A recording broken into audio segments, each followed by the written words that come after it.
Assalamualaikum warahmatullahi wabarakatuh anak-anak. Berjumpa lagi dengan Ibu Melina Puspita Dewi dalam kelas online bimbingan dan konseling MTSN 1 Probolinggo untuk anak kelas 8 ya. Apa kabarnya semua? Ibu harap kalian sehat selalu. Ini pertemuan kita yang kedua untuk anak kelas 8 ya. Semoga pertemuan ini bisa membawa manfaat buat kita semua dan sebagai perenungan untuk kalian semua. Untuk materi yang kedua, Ibu akan menerangkan mengenai perilaku menyontek. Ibu sangat yakin kalian semua pernah sekali menyontek. Gak bisa bohong kan? Harus jujur sama masing-masing. Ini ada sebuah perenungan. Apakah kalian pernah menyontek? Ibu rasa semua jawabannya pernah. Apakah kalian menyesal setelah menyontek? Nah, ini masing-masing dari kalian bisa jadi menyesal, bisa jadi enggak. Kemudian pernahkah terbesit di benak kalian bahwa kalian tidak akan menyontek lagi? Harus ya. Sebenarnya apa sih perilaku menyontek itu? Menyontek itu ada banyak pakar yang mengartikan artinya. Ini Ibu bisa ambil kesimpulan dari banyak pakar tersebut. Ini kesimpulan yang Ibu ambil. Menyontek adalah perbuatan meniru pekerjaan orang lain dengan cara yang tidak sah atau jujur untuk mendapatkan hasil yang maksimal atau bagus tanpa harus berusaha terlalu keras. Jadi istilahnya kayak jalan pintas gitu ya. Menyontek itu sama diartikan dengan curang ya, karena kita menginginkan hasil yang bagus tanpa harus berusaha terlalu keras. Seperti jalan pintas, kita mencapai hal yang baik tanpa kita harus berusaha keras. Itu adalah sifat atau perbuatan yang sangat tidak bagus untuk kita punya dari kecil, dari sekarang. Kita bisa lihat penyebab perilaku menyontek itu apa. Yang pertama, karena ada faktor dari dalam diri sendiri. Yang kedua, faktor dari guru atau dosen. Yang ketiga, faktor dari orang tua. Dan yang terakhir itu dari faktor sistem pendidikan kita. Ibu akan jelaskan masing-masing dari faktor ini melalui slide berikutnya. Yang pertama, faktor dari dalam diri sendiri. Faktor dari dalam diri sendiri itu bisa jadi karena adanya kurang rasa percaya dirinya. Yang kedua, orientasinya bukan terhadap ilmu, tapi dia orientasinya nilai, mengejar nilai, dan nilai. Yang ketiga, karena udah menjadi kebiasaan ya. Yang keempat, itu merupakan salah satu bentuk protes pada pelajaran yang tidak dipahami. Aku tidak suka pelajarannya, aku nggak paham, ya udahlah aku nyontek aja. Nah, kayak gitu biasanya. Terus yang kelima, kadang kita memandang sepele beberapa pelajaran. Misalkan pelajaran bahasa Indonesia. Menurut kalian, ngapain kita belajar bahasa Indonesia? Orang kita adalah orang Indonesia, padahal pelajaran bahasa Indonesia itu adalah pelajaran yang paling menjebak.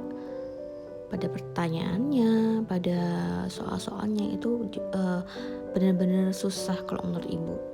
Yang keenam, lemahnya iman atau tidak ingin dianggap sok belajar. Yang terakhir, terpengaruh budaya instan zaman sekarang.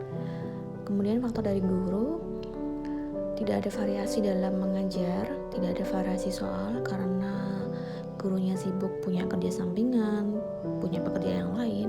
Yang ketiga, soalnya itu berorientasi pada hafalan, pelek ketiplek di buku pelajaran. Dan yang keempat, kadang ada guru-guru yang integritasnya kurang sehingga mau disogok uang, mau membocorkan soal ujian ke siswanya. Itu gak baik banget. Kemudian ada faktor dari orang tua. Itu yang pertama, ada beberapa orang tua itu yang masih menghukum anaknya apabila nilainya jelek atau tidak berprestasi. Yang kedua, banyak orang tua itu tidak tahu keunikan anaknya, potensi anaknya apa, minat anaknya kemana. Jadinya pokoknya harus nilainya bagus, padahal anaknya belum tentu berminat di pelajaran itu. Dan yang terakhir, faktor dari sistem pendidikan. Yang pertama itu sistem pengajaran itu nggak berubah dari zaman dulu sampai sekarang. Jadi istilahnya kayak guru mencekoki siswa atau guru yang menerangkan ke siswa. Jadinya pembelajarannya terlihat membosankan.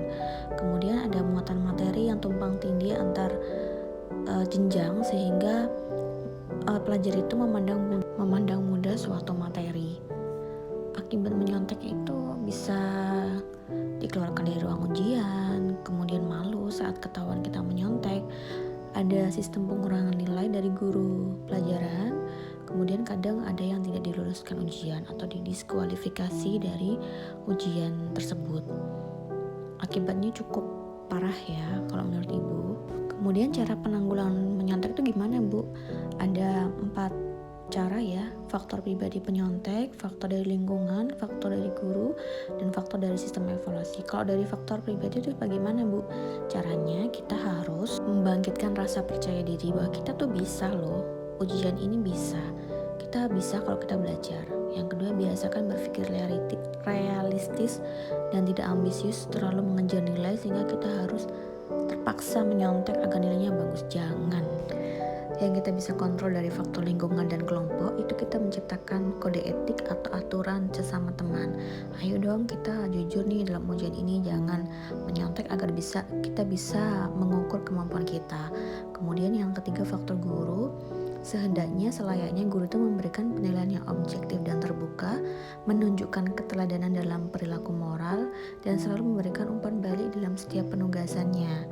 Kemudian yang keempat, faktor sistem evaluasi. Jadi sistem evaluasi kita buat instrumen evaluasi yang valid untuk mengukur siswa dan penilaian. Kemudian terapkan pemberian skor yang objektif, lakukan pengawasan yang ketat. Kemudian bentuk soalnya ini disesuaikan dengan perkembangan siswa. Kalau dari keempat faktor ini dikontrol, insya Allah perilaku menyontek ini akan berkurang. Nah, ini ada lembar kerja siswa ya. Nanti kalian buat slogan atau poster sederhana tentang jangan menyontek. Kalian boleh buat tulisan saja atau ditambah gambar juga bagus. Tulis di buku kalian, jangan lupa sertakan nama dan kelas kalian di gambar kalian. Kemudian kalian foto dan diupload di link tugas yang nanti akan Ibu berikan. Kemudian ini karena temanya jangan menyontek, jadi nggak boleh sama dengan temannya. Kemudian yang menurut Ibu paling bagus akan Ibu upload di media sosial Ibu dan akan Ibu share di grup sekolah. Yang terakhir, waktu pekerjaannya 1 minggu ya anak-anak ya. Ini Ibu buat poster sederhana. Kalian harus cari ide yang lain, jangan sama dengan contohnya Ibu. Boleh kalian tambahin gambar, boleh pokoknya cari yang bagus lah, yang sekiranya bisa mengkampanyekan untuk kita tuh jangan nyontek, harus jujur dalam ujian atau pengerjaan tugas. Mungkin itu saja materi yang bisa Ibu sampaikan. Terima kasih atas perhatiannya. Ibu doakan kalian sehat selalu dan bisa mengerjakan tugas BK-nya dengan tepat waktu selama 1 minggu ya. Sampai jumpa di materi ketiga berikutnya. Terima kasih atas perhatiannya. Assalamualaikum warahmatullahi wabarakatuh.